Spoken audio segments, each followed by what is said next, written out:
रंगीला शहर का अद्भुत सफर। भाग 1। कहानी की शुरुआत। बहुत समय पहले की बात है।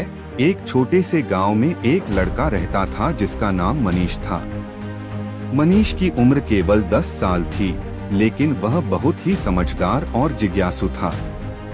उसे नई नई जगहों के बारे में जानने और सपनों में खो जाने का शौक था। उसकी सबसे बड़ी इच्छा थी कि वह एक दिन एक ऐसी जगह जाए जहां सब कुछ रंगों से भरा हो।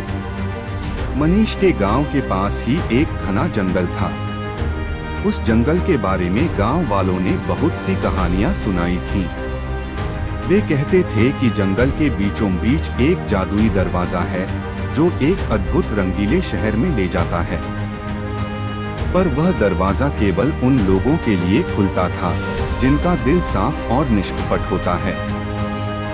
मनीष ने अपने माता पिता से उस जादुई दरवाजे और रंगीले शहर के बारे में पूछा, लेकिन वे हमेशा उसे मना कर देते। वे कहते, मनीष, यह सब केवल कहानियां हैं, तुम्हें इन पर यकीन नहीं करना चाहिए। पर मनीष का मन मानता नहीं था। उसे विश्वास था कि एक दिन वह उस जादुई दरवाजे को ढूंढेगा और रंगीले शहर में जाएगा। भाग 2। जंगल की ओर यात्रा। एक दिन मनीष ने फैसला किया कि वह खुद उस जंगल में जाएगा और जादुई दरवाजे को ढूंढेगा। उसने अपने छोटे से बैग में कुछ खाना और पानी रखा और बिना किसी को बताए जंगल की ओर चल पड़ा। जैसे ही वह जंगल में पहुंचा, उसने देखा कि वहां के पेड़ बहुत ऊंचे थे और उनके पत्ते हरे हरे थे। पक्षियों की चहचहाहट ने जंगल को और भी सुंदर बना दिया था। मनीष धीरे धीरे जंगल में आगे बढ़ता गया। वह बहुत खुश था, लेकिन थोड़ी थोड़ी डर भी लग रही थी। उसने अपने डर को अपने साहस से काबू किया और आगे बढ़ता गया। चलते चलते उसने देखा कि एक जगह पर पेड़ कम हो रहे थे और वहां एक साफ रास्ता दिखाई दे रहा था। उसने उस रास्ते पर चलने का निश्चय किया। जैसे जैसे मनीष आगे बढ़ा, उसने देखा कि रास्ते के दोनों ओर रंग बिरंगे फूल खिल रहे थे। यह नजारा देखकर मनीष का दिल खुश हो गया। वह समझ गया कि वह जादुई दरवाजे के पास पहुंच रहा है। चलते चलते उसने देखा कि वहां एक बड़ा दरवाजा खड़ा था जो सोने जैसा चमक रहा था। मनीष ने दरवाजे के पास जाकर उसे छूने की कोशिश की। भाग 3। रंगीला शहर। जैसे ही मनीष ने दरवाजे को छुआ, वह धीरे धीरे खुलने लगा। दरवाजा खुलते ही एक तेज रोशनी आई और मनीष की आंखें चौंधिया गईं। जब उसकी आंखें रोशनी की चकाचौंध से ढल गईं, उसने देखा कि वह एक अनोखे शहर में खड़ा था। यह शहर इतना खूबसूरत था कि मनीष की आंखें फटी की फटी रह गईं।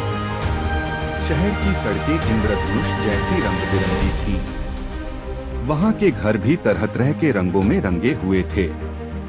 शहर के लोग भी बहुत ही अनोखे थे। उनकी आंखें, बाल और कपड़े सब कुछ रंग बिरंगे थे।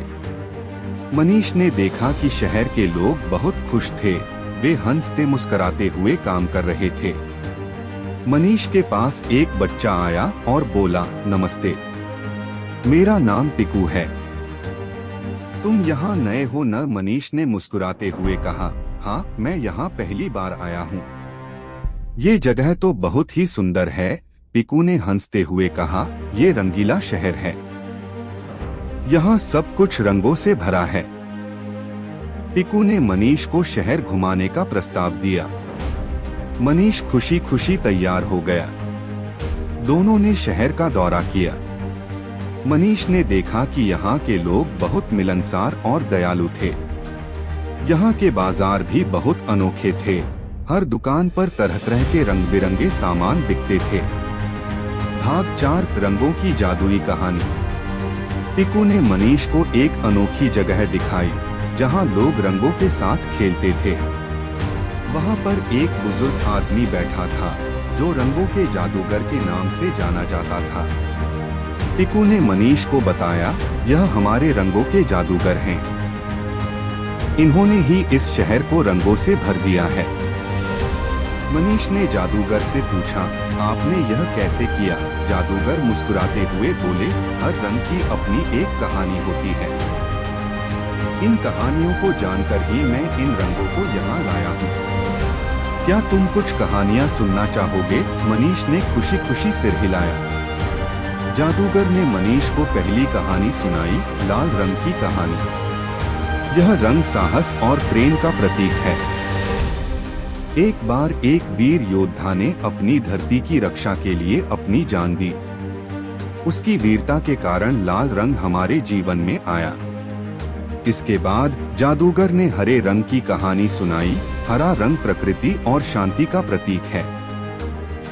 एक बार एक छोटा पौधा बंजर भूमि पर उग आया और धीरे धीरे एक हरे भरे जंगल में बदल गया। यह हरा रंग हमें सिखाता है कि हमें हमेशा शांति और संतुलन बनाए रखना चाहिए। जादूगर ने मनीष को नीले रंग की कहानी भी सुनाई। नीला रंग आकाश और समुद्र का प्रतीक है।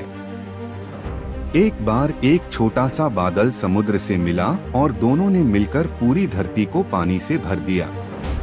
नीला रंग हमें सिखाता है कि हमें हमेशा उदार और विशाल होना चाहिए। भाग 5, वापस घर की ओर। मनीष ने रंगों की कहानियां सुनकर बहुत कुछ सीखा। उसने महसूस किया कि हर रंग का जीवन में एक महत्वपूर्ण स्थान होता है।